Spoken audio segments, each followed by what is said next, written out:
Hello again everybody, and welcome to the second installment of our Bugthroughs. We're playing Left 4 Dead 2 today, and you can see, I do have a cursor, we're playing the Sacrifice, and the first thing I want to point out is that these shadows are all exactly the same, copy-pasted from one rung to the next, even though the rungs shift vertically in perspective, and there's a point light over here, so you'd expect these to be about this length and these to be much shallower.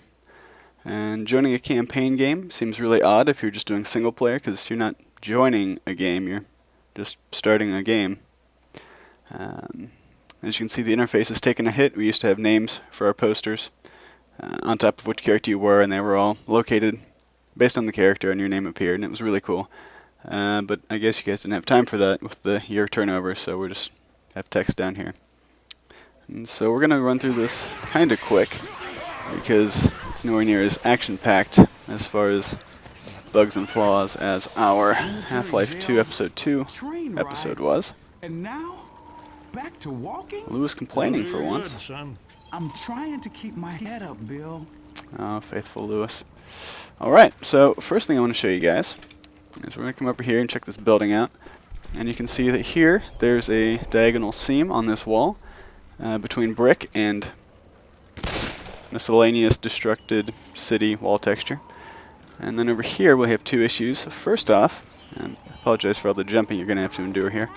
You can see this brick corner. Really? Where did you come from? You can see this brick corner that just kind of sticks into the wall for no reason. Again, on the same plane. And down there, you can see that little bit of floor texture sticking out. And I assumed that was another terrain displacement from back there, maybe that was sneaking through.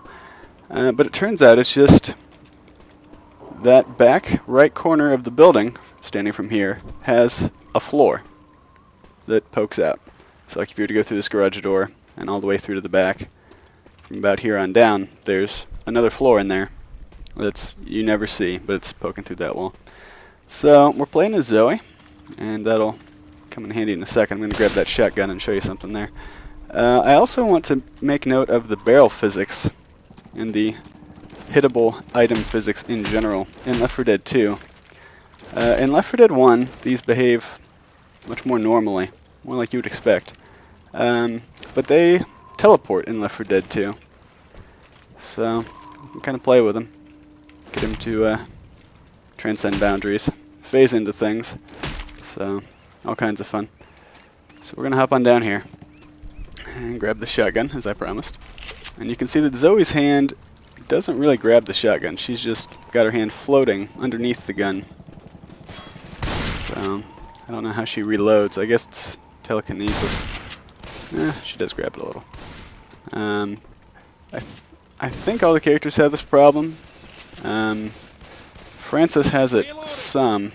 I think Bill doesn't seem to have it. I could have those backwards. I haven't checked Lewis. But you can see on this boat model, the collision doesn't come out far enough, so you can just jump up through the railing and this front piece of the prow. I'm not boat literate enough to know what that's actually called, so you'll have to forgive me. But we're just going to make our way up here. So,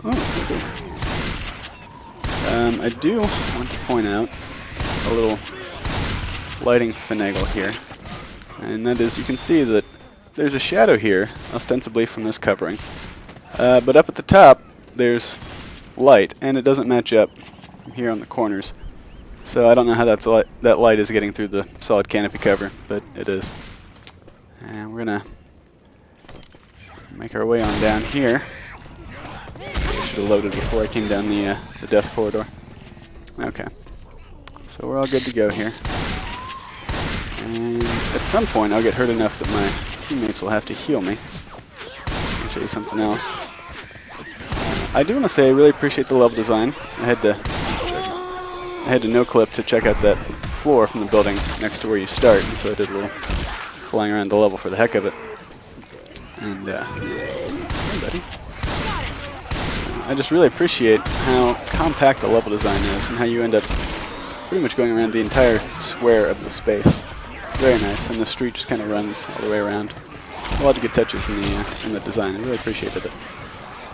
So I'm just going to keep moving here. I'm going to jump through the fire because I'm lazy and I don't want to have to building. exactly. So clearly I'm playing on easy for the sake of demonstration and not getting ganked. So we're gonna hop on down here. Actually, let me grab another weapon if there's one handy. No, there's not. We'll grab one later. I'll show you something. I'll take you somewhere nice. You can get all dressed up for it. It'll be great. So I want to point out that there's no... in Left 4 Dead 1, let me restart the sentence. When you open this door, it is all first person. But in Left 4 Dead 2, for some reason, this is a third person event, and you make like the pill picking up animation. Get ready. And then you just stand there. Like your characters don't interact with the door, ever. They just kind of reach out to it, and then open it telekinetically. So I don't know why Left 4 Dead 2 didn't get proper animation support on that. Why it withdrawals from your character instead of staying first person like in Left 4 Dead 1. But, whatever. Should be a great time. Back for a pipe bomb. Hey Lewis, I got you something. Alright, M16. Or an M16, I can honestly never tell which is which, I'm sorry. So, why is that tank still alive? Okay, everything's fine here. Let's start a party down here. Come on, you're okay. My goodness. So my teammates are all incompetent. This really shouldn't be taking this long. So on the upside, I'm about to get a heal here in a second. I can show you something. Hey, Lewis. Lewis. Lewis. Lewis. Behind you. Somebody heal me. That was nice. That was a very good synchronize. Alright, so if you crouch and pop back up, you can break the heal. And if you do it at the right spot, right about here, no, right about here, there we go. They just stand there and they don't actually go through with the healing animation. And so I don't know if that was intentional or not, that you could break it. I sincerely doubt it. It was something I actually wished for in Left 4 Dead 1, because sometimes your teammates will heal you and you just don't want them to. But, so kind of an accidental feature here. You can eventually get away from them if you keep crouching, breaking, and moving. They'll let you go eventually. But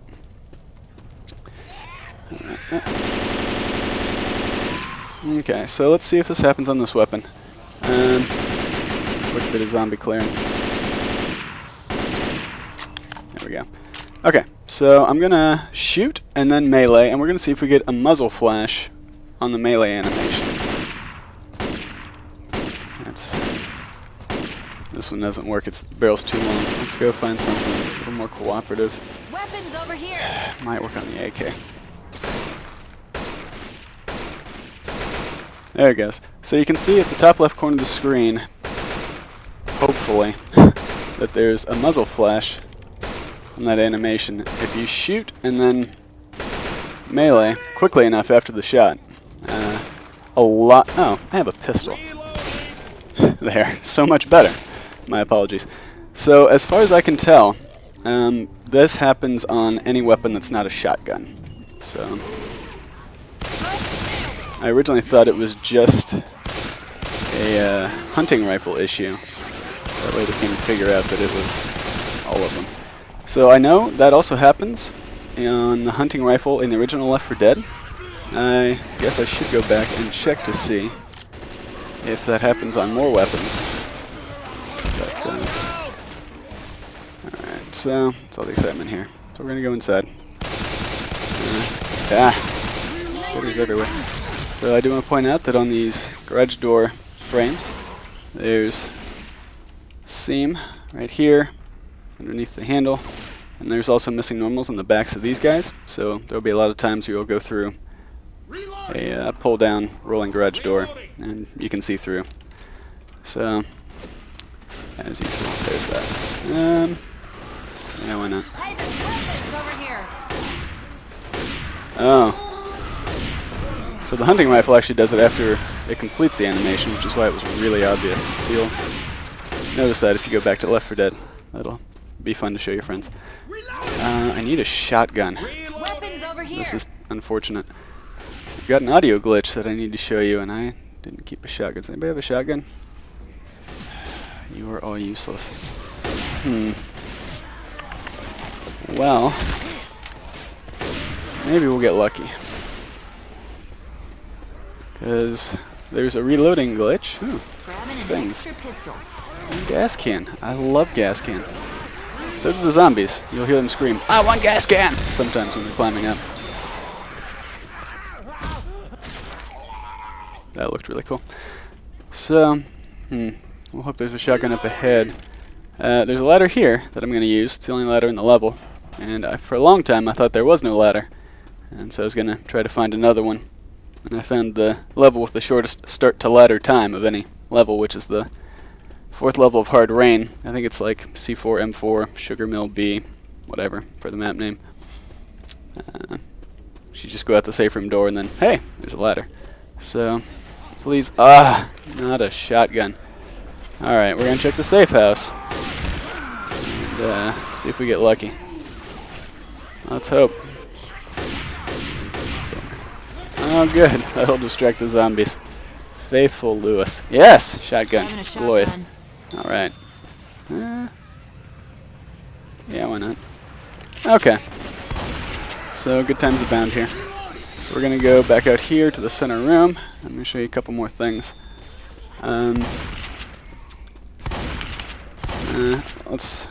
Let's save a trip.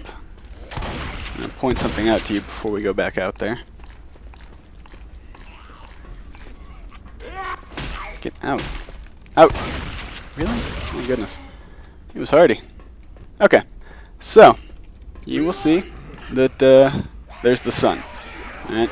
Sun right there. So, light streaming through. Alright, very nice. Very cool. So, as we've noticed that, the sun is directly behind us. I'm not going to turn, lest there be any confusion. And you'll look up, and you'll see that the sunlight is streaming down from that direction. Which, again, there's no sun out there, right? Sun is way over there. And sunlight is coming this direction. Also, you'll notice that it's kind of foggy, twilight-ish evening. Maybe. Oh, of course, the day brightens as I say that. Shameful on me. Usually, the entire level is very dark and dreary, right? Very kind of twilight-ish. I can't think of a better word. And this is going to cause issues. And yet, you'll notice that the light in here, at least shining down onto these brick walls, is incredibly bright. Like, even now that it got light outside,